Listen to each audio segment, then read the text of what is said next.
Мислам дека веќе би требало да имаме на линк колешката Сонја Рилковска, која што ни се јавува од Охрид, за да ни каже што ќе се случува во Охрид на античкиот театар, во античкиот театар Викендов.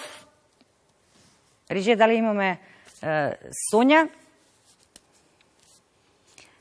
Да, ја имаме Сонја. Сонја, добар ден за тебе и за твојот соговорник.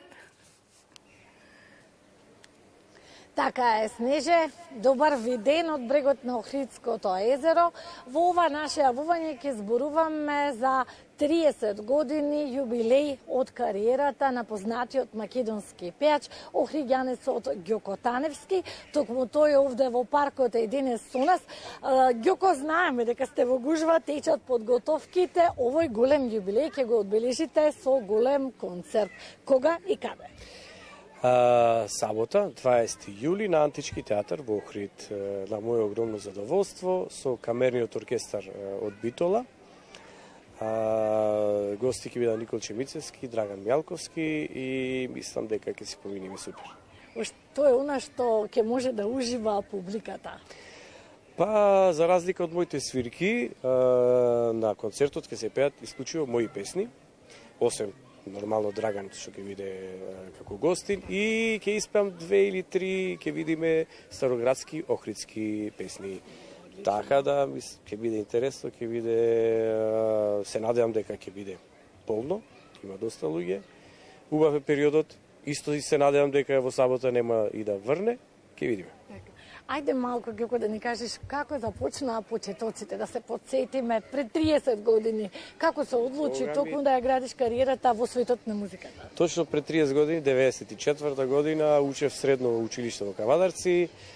До тоа што не знаев дека може би ќе пеам во животот, не знаев дека уствари знам да пеам.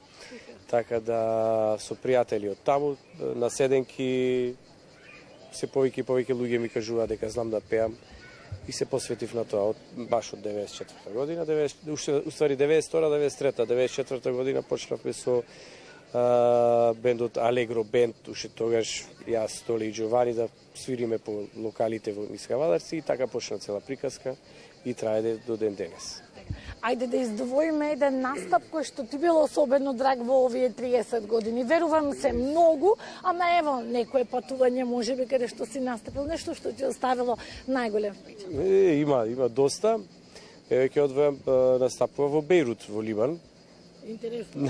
Да, на покана на еден доста голем артист од тие краеви, Гај Манукијан. Ме слушаше овдека на една веридба. Случајно беше дојден, сега да не објаснам како и што, и вика ќе дојдеш, ќе свириш во Бејрут на огромна венчавка. И вистина беше огромна и преубава. И така, впечаток, првиот настап на Макфест 96 година, кога ми вика сите дека, уствари директорот ми викаше, само да знаеш дека ова во живо ќе се пее, а снимката, вика, ќе можеш да испееш како на снимката? Викам, ќе се потрудам. Така, има некои интересни дешавки. Дали може да издвоиме некои подраги награди кои што вака вас тебе ти останали и ти се? 2000 година Охридски трубадури Гран При, Макфест, уште, како да кажам, подрага песна, најслушана песна измеѓу двата фестивали, тоа беше 2006 година. Така да немам нешто многу добивано награди. Предпоследниот Макфест доби второ место. Добро, и тие се така да, значајни како не. Имам награди за интерпретација, што ми се многу особено драги. Ѓоко, ајде за крај да најавиме кои се идните планови. 3 децении не е мала, вистина е една голема бројка за почит, значи дека успешно сте пловеле во светот на музиката. Кои се оние идни планови кои што може да ни ги откриете? Идни планови треба да се заокружи албумот, третиот албум мој, со Никол кој го работи со Никол Чемицевски, кој што ќе биде нормално гости на концертот. Имаме 4 песни снимано, треба уште неколку да се доснимат.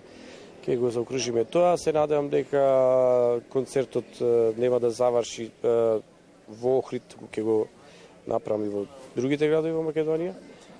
Така да ќе видиме како секојаш јас оставам да течат работите, да видиме времето што носи и така.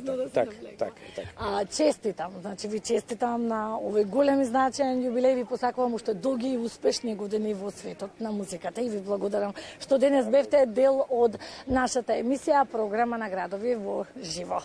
Снеже, тоа беше разговорот со Ѓоко Таневски. Сонја, јас имам едно прашање одовде од студиото до твојот гостин. Прво, честитки за големиот јубилеј. Второ, многу ме интересира. Кога повторно би можел да бира, дали би ја избрал истата професија? Ете, сега ќе го прашаме Снеже. Имате едно прашање од студио. Дали кога повторно би можел да бираш, дали повторно би ја избрал оваа иста професија? Во секој случај. Да. Значи, ја буквално не знам ништо друго да правам, освен да пеам. Така да, сигурно би било ова. А и пееш убаво, тоа го знаеме сите. Ете, Снеже, вели повторно, никогаш не би се откажал од таа професија.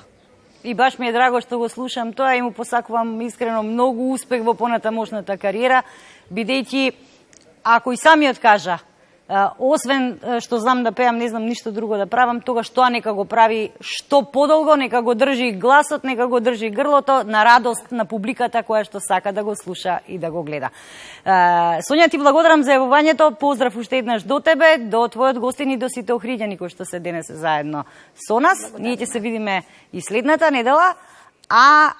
Ние, почитувани, имаме да ви соопштиме уште една информација, тоа е дека концертот на Ѓоко Таневски, кој што ќе биде во сабота, македонската телевизија секако ќе го сними. За сите љубители на неговата песна, ќе го прикаже на својата програма во текот на есента, значи сите оние кои што нема да можат да бидат присутни во сабота во Охрид, во Античкиот театар, концертот на Ѓоко Таневски ќе можат да го гледаат на програмата на МТВ веќе во есенскиот дел.